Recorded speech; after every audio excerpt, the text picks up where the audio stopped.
మనము వర్షాకాలం వచ్చినప్పుడు టీఎంసీ, క్యూసెక్ అనే మాటలు వింటూ ఉంటాం. అసలు ఈ టీఎంసీ, క్యూసెక్లు అంటే ఏంటో మనం చూద్దాం. యాక్చువల్గా టీఎంసీ అంటే ప్రాజెక్టులో నిల్వ ఉన్న నీటి పరిమాణం, అంటే ప్రాజెక్టులో ఉన్న నీళ్ళని టీఎంసీతో పోలుస్తారు. ఒక్క టీఎంసీ వచ్చి 2830 కోట్ల లీటర్లు. ఒక్క టీఎంసీ వచ్చేసి దాన్ని 1000 మిలియన్ క్యూబిక్ అంటారు ఫుల్ ఫామ్ లో. అండ్ క్యూసెక్ ఫుల్ ఫామ్ వచ్చేసి క్యూబిక్ ఫీట్ పర్ సెకండ్ అన్నమాట. దీని విలువ ఒక సెకండ్ కి 28 లీటర్లు అవుతుంది.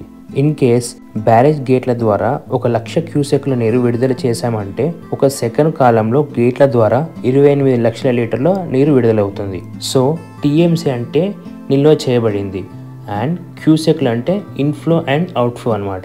ఇలాంటి మరిన్ని ఇంట్రెస్టింగ్ టాపిక్స్ కోసం, ఫ్యాక్ట్స్ కోసం మన ఛానల్ అయితే సబ్స్క్రైబ్ చేసుకోండి.